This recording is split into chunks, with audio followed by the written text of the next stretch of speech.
गहीर।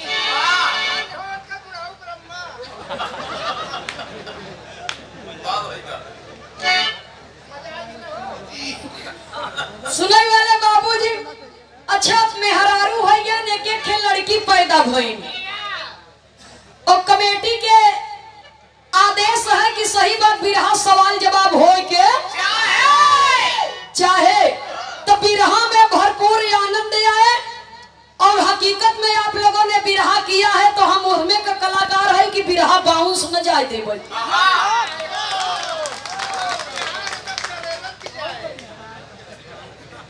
बहुत सुंदर बिरहा आप लोग सुना है या देखो, अब शुरू करे चलते ही हम हूँ।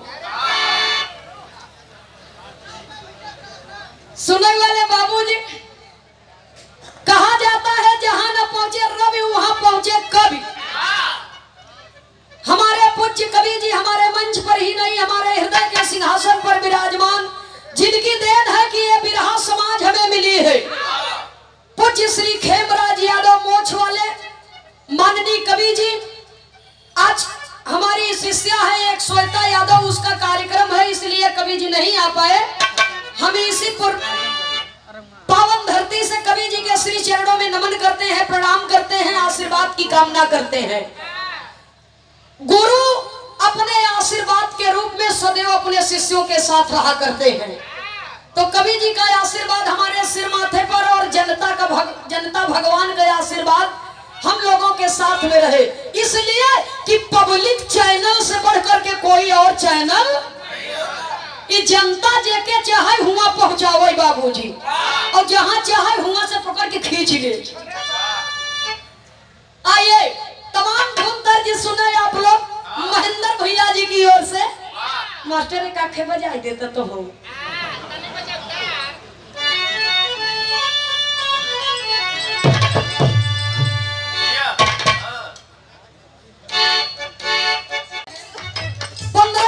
बिरहा कार्यक्रम के अध्यक्ष महोदय जी मरी माता धाम वाराणसी की धरती से चल करके आप आए हैं। 15 दिन लगातार आप कार्यक्रम कराते रहे 30 कलाकारों का। संचालक महोदय जी ये बहुत बड़ी बात है, 15 दिन लगातार 30 कलाकारों का कार्यक्रम कराते रहे।